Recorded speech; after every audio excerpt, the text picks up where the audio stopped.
Assalamualaikum warahmatullahi wabarakatuh. Perkenalkan, nama saya Rizky Yulianisa Pegrianti dengan NPM 2122011097. Di sini saya akan melakukan praktikum pengkajian berduka menggunakan complicated grief assessment.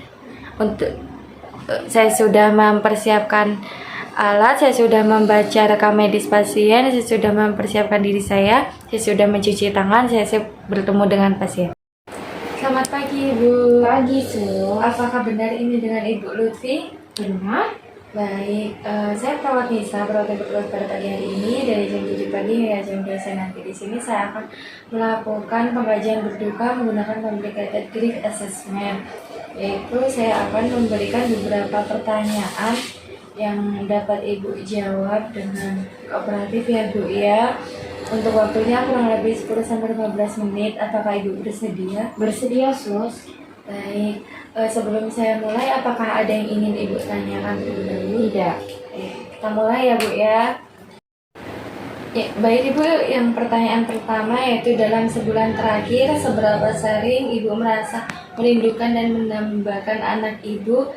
Hampir tidak pernah, jarang 2-6 kali dalam sebulan, terkadang lebih dari 7 kali dalam sebulan, tetapi tidak setiap hari.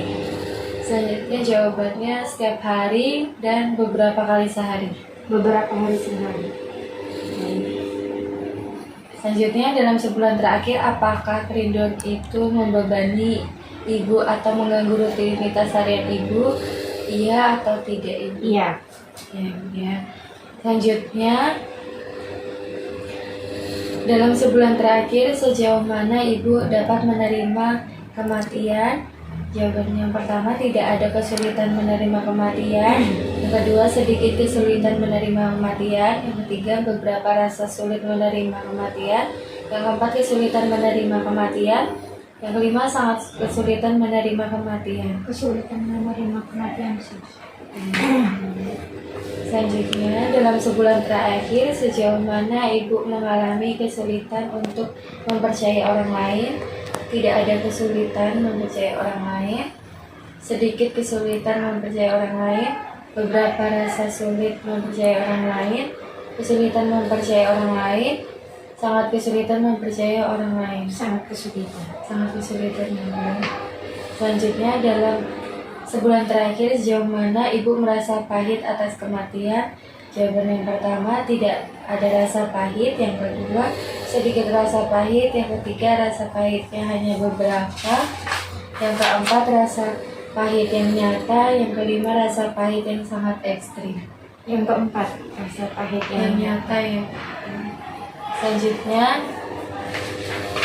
terkadang orang yang kehilangan orang yang dicintai merasa tidak nyaman untuk melanjutkan hidup mereka.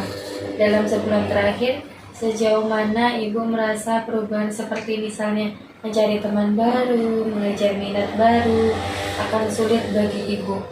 Jawaban yang pertama, berubah tidak akan sulit. Yang kedua, berubah akan sedikit sulit. Yang ketiga, berubah akan agak sulit. Yang keempat, berubah akan sangat sulit. Yang kelima, berubah akan sangat ekstrim sulit. Akan sangat sulit. Akan sangat sulit. Selanjutnya, dalam sebulan terakhir, sejauh mana Ibu merasa hampa atau kesulitan untuk berhubungan dengan orang lain? Jawaban yang pertama, tidak ada rasa hampa. Yang kedua, sedikit rasa hampa. Yang ketiga, ada rasa hampa. Yang keempat, ada rasa hampa yang jelas. Yang kelima, ada rasa hampa yang ekstrim. Ada rasa hampa yang jelas. Selanjutnya, dalam sebulan terakhir, sejauh mana Ibu merasa kosong dan tidak berarti tanpa? Jawaban yang pertama, tidak ada rasa kosong atau tidak berarti. Yang kedua, sedikit ada rasa kosong atau tidak berarti. Yang ketiga, beberapa rasa kosong. Yang keempat, rasa kosong yang jelas. Yang kelima, rasa kosong yang ekstrim. Kosong yang jelas. Masih Bu. Selanjutnya, dalam sebulan terakhir, sejauh mana Ibu merasa masa depan tidak memiliki makna atau tujuan? Jawaban yang pertama, tidak ada perasaan bahwa masa depan tidak memiliki tujuan. Yang kedua, sedikit perasaan bahwa masa depan tidak memiliki tujuan. Yang ketiga, beberapa perasaan bahwa masa depan tidak memiliki tujuan. Yang keempat, rasa yang jelas bahwa masa depan tidak memiliki tujuan. Yang kelima, rasa ekstrim bahwa masa depan tidak memiliki tujuan. Rasa yang jelas. Rasa yang jelas ya Bu. Dalam sebulan terakhir, sejauh mana Ibu merasa gelisah atau mudah terkejut? Jawaban yang pertama, tidak ada perasaan. Yang kedua, sedikit perasaan rasa gelisah. Yang ketiga, beberapa perasaan rasa gelisah. Yang keempat, rasa gelisah yang jelas. Yang kelima, rasa gelisah yang ekstrim. Gelisah yang ekstrim, sus. Gelisah yang ekstrim ya Bu. Selanjutnya, apakah kesedihan yang dirasakan berpengaruh pada kehidupan sosial, pekerjaan, atau bidang lain? Misalnya, membuat Ibu sulit melakukan aktivitas normal setiap harinya, iya atau tidak? Iya. Iya, Bu. Selanjutnya, apakah salah satu dari gejala di atas termasuk kerinduan dan setidaknya satu gejala kriteria Ibu berlangsung setidaknya selama 6 bulan? Iya. Iya. Baik Ibu, saya sudah menentukan hasil untuk beberapa pertanyaan yang sudah Ibu jawab. Untuk hasilnya masuk dalam diagnosa berduka yang rumit.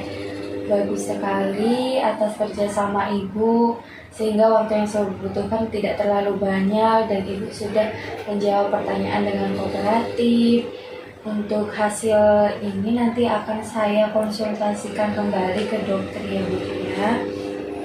Sebelum saya mengakhiri pertemuan ini, apakah Ibu ada yang ingin ditanyakan? Tidak, sus.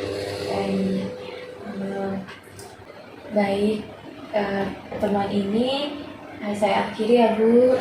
Sudah selesai, Ibu dapat meninggalkan ruangan ini dan kembali bertemu dengan keluarga. Baik, terima kasih, sus. Kita cinta ya.